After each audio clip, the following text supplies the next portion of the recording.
Halo BMers, selamat datang di channel Bisnis Muda. Sebuah channel YouTube yang membahas semua hal menarik tentang bisnis dan investasi yang wajib banget BMers tahu. Kali ini bareng sama aku, Meong.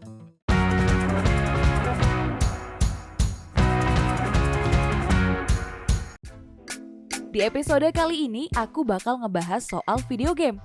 Di antara BMers siapa yang suka main video game? Pasti suka dong ya.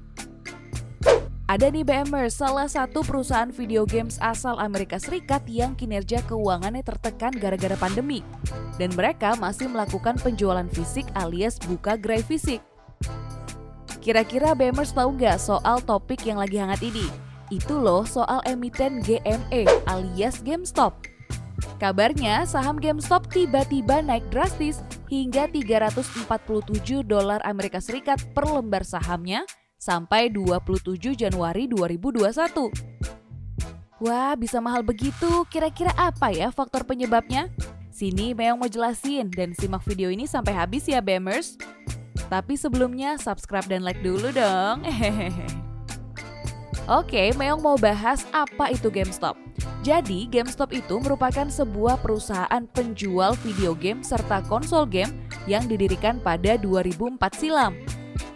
Sebelumnya, Barnes & Noble Booksellers sebagai perusahaan yang menaungi GameStop mendaftarkan GameStop sebagai perusahaan IPO dengan nama emiten GME.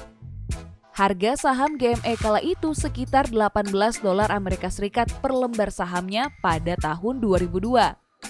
Setelah IPO, GameStop menyentuh masa kejayaan dengan mengakuisisi sejumlah perusahaan seperti AB Games, Rhino Video Games, Free Record Shop, Micromania, Kongregate, Spawn Labs, hingga Simply Mac. Karena besarnya akuisisi tersebut, membuat jumlah toko retail GameStop hingga Februari 2020 mencapai 5.509 toko di seluruh dunia.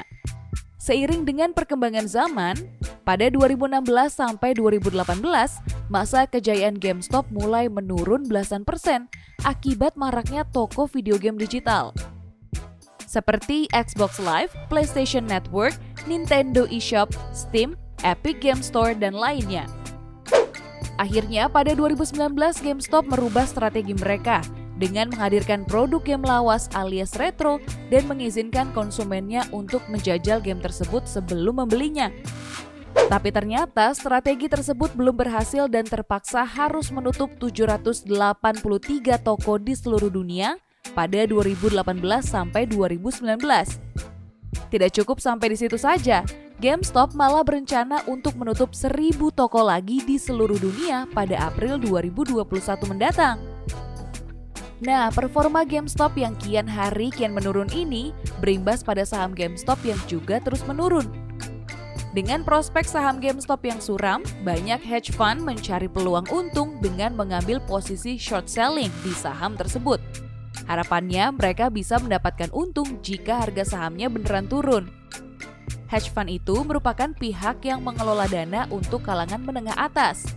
Setelah hedge fund melakukan short selling pada saham GME, malah ada aksi yang berbanding terbalik nih, sama yang dilakukan oleh para member Wall Street Bets yang berbondong-bondong beli saham GameStop melalui obrolan yang dilakukan di situs Reddit kalau pada beli saham GameStop bisa ngalahin investor gede. Ada lebih dari 3 juta orang beli saham GME yang dipicu oleh sentimen positif dari salah satu investor bernama Camat Palihapitia. Dampaknya harga saham GameStop otomatis jadi naik. Nah, kenaikan harga saham ini bikin hedge fund jadi rugi. Karena kan awalnya hedge fund memprediksi GameStop bakal turun. Malah sebaliknya harga saham GME justru naik. Seperti perusahaan hedge fund Melvin Capital yang rugi 54 triliun rupiah dan Citron Research rugi 100% dari dana yang ditempatkan di hedge fund. Sejauh ini, Wall Street Bets mengklaim berhasil bikin hedge fund rugi hingga 339 triliun rupiah loh BMers. Oh ya, sebagian besar investor retail yang tergabung dalam Wall Street Bets ini adalah anak muda dan masih amatir loh. Tapi ketika mereka bersatu, ternyata bisa ya bikin investor kelas atas alias investor kakap jadi rugi. Pembukaan perdagangan pada Rabu 27 Januari 2021 harga saham GameStop sempat mencapai $371 Amerika Serikat per lembar sahamnya. Namun, nilai sahamnya mengalami penurunan hingga 40% pada 28 Januari 2021.